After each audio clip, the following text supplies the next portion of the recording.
Hvaljen Isus i Marija, evo danas u novom videu progovorit ćemo o jednoj novoj tematici koja je nama itekako važna za naš svakodnevni život.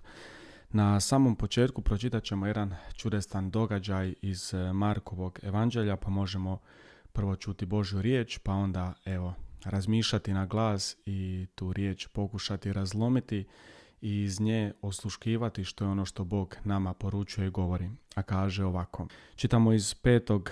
poglavlja Markovog evanđelja od 25. do 33. retka. A neka je žena 12 godina bolovala od krvarenja, mnogo pretrpjela od pustih liječnika, razdala sve svoje i ništa nije koristilo, štoviše bivalo joj je sve gore. Čuvši za Isusa, priđe mu među mnoštvom odostraga i dotaknu se njegove haljine. Mislila je, dotaknem li se samo njegovih haljina, biti ću spašena, i odmah prestane njezino krvarenje te osjeti u tijelu da je ozdravila od zla. Isus odmah u sebi osjeti da je iz njega izišla sila, pa se okrenu usred mnoštva i reče, tko se to dotaknu mojih haljina? A učenici mu rekoše, ta vidiš kako te mnoštvo odasput pritišće i još pitaš tkome se to dotaknu? A on zaokruži pogledom da vidi onu koja to učini. Žena, sva u strahu i trepetu, svjesna onoga što joj se dogodilo, pristupi i baci se predanj pa mu kaza sve po istini. On joj reče, kćeri, vjera te tvoja spasila. Pođi u miru i budi zdrava od svojega zla.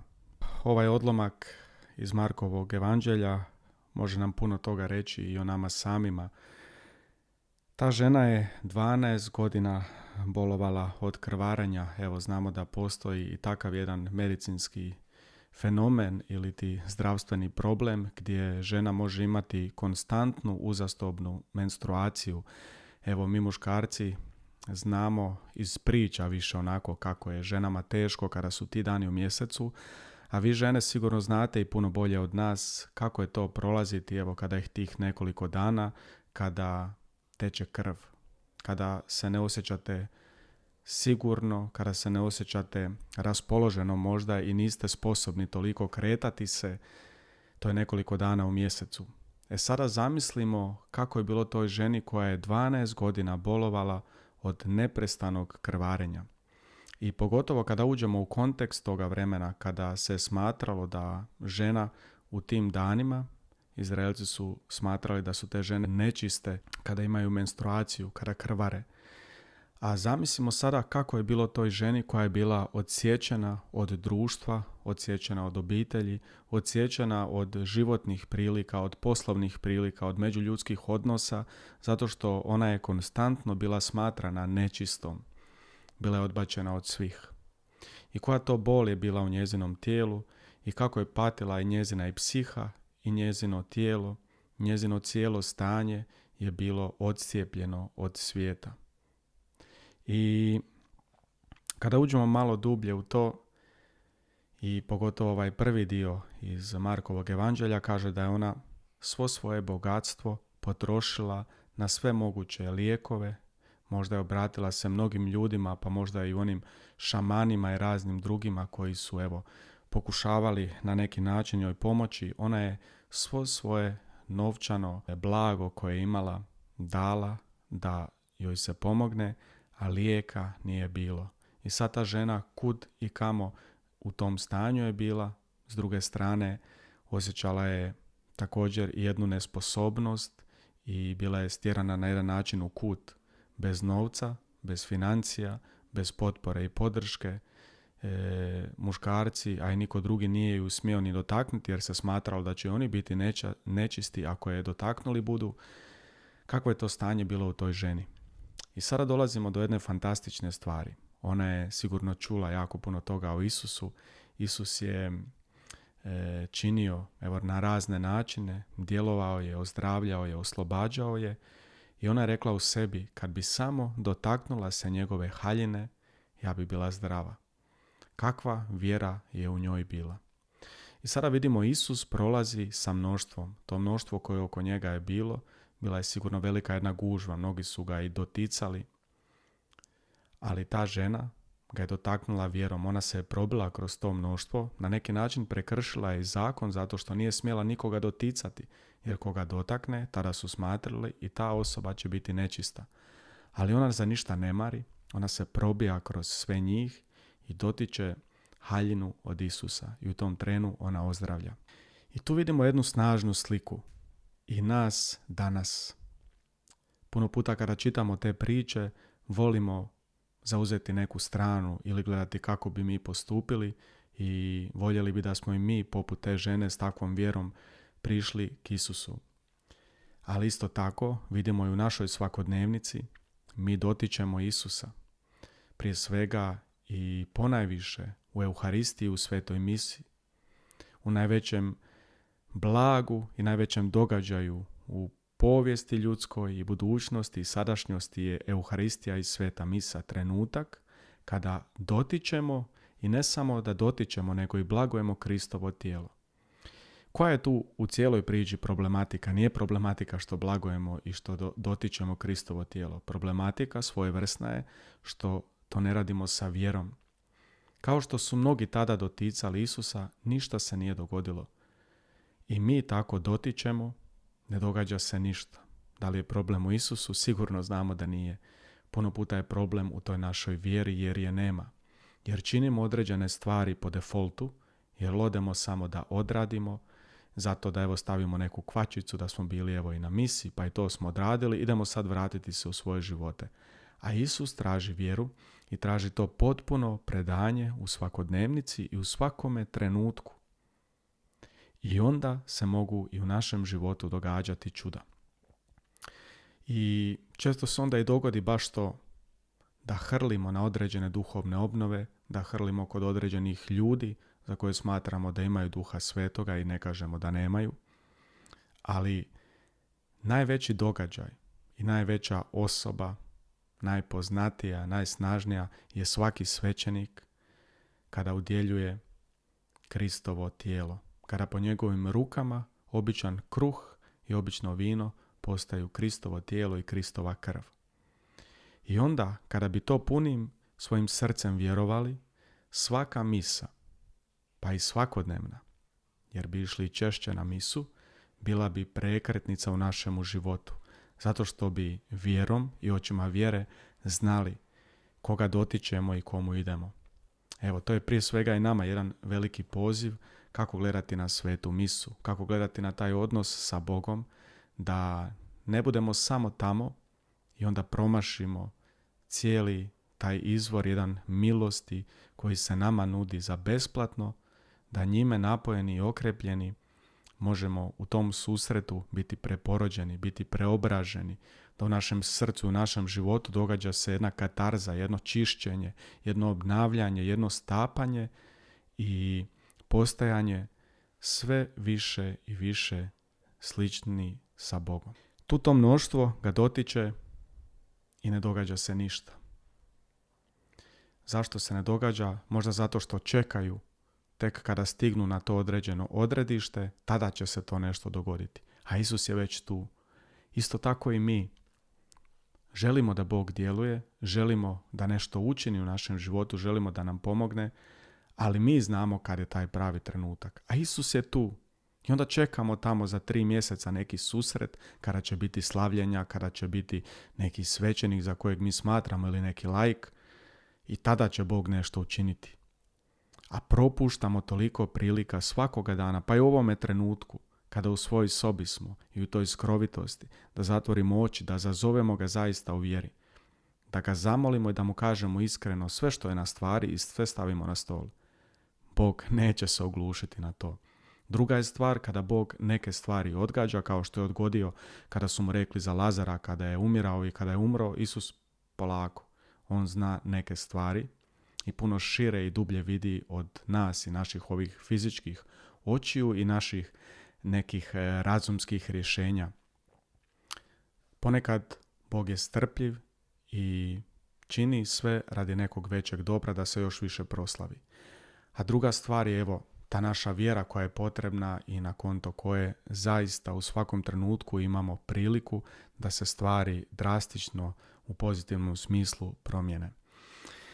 Isus se okreće i kaže tko me se to dotaknu. Isus zna tko ga je dotaknulo, tko je ta osoba, ali on želi da ona to kaže. Bog želi tu interakciju. I kaže da je iz Isusa izašla sila. I to i na drugim nekim mjestima isto čitamo u evanđeljima. I ne samo da iz Isusa izlazi sila, nego svi oni koji su preobraženi, koji su dopustili da i Duh Sveti vodi, iz njih također izlazi sila. Vidimo jednoga Petra, evo uzeti ćemo njega za primjer, koji je bio tako često ishitren, koji je često znao i pogriješiti, koji je i izdao Isusa kada je bio jedan možda i od najključnijih trenutaka, a Bog kaže na tebi sagradit ću crkvu. I kaže idite i budite u zajedništvu, napunite se Duhom Svetim. I onda vidimo što se događa nakon pedesetnice, vidimo u djelima apostolskim i vidimo jednog preobraženog Petra. I zanimljivo je da na jednom mjestu u djelima apostolskim kaže kad je Petar prolazio da su ljudi sa raznim poteškoćama i problemima znali izlaziti na ulice da bi čekali samo da prođe Petar pa makar i njegova sjena da ih se dotakne i da su svi ozdravljali. Dakle, iz Petra izlazila sila.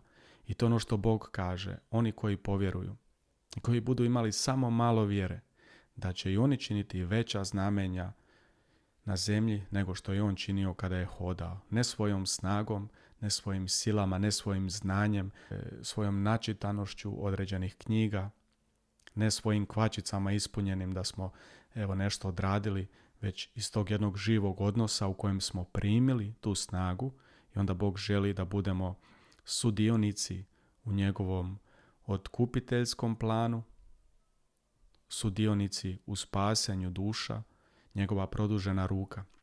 Evo, to je ono na što smo mi pozvani. To nisu samo neki posebni, koje Bog preodredi za to, nego je to poziv za sve nas.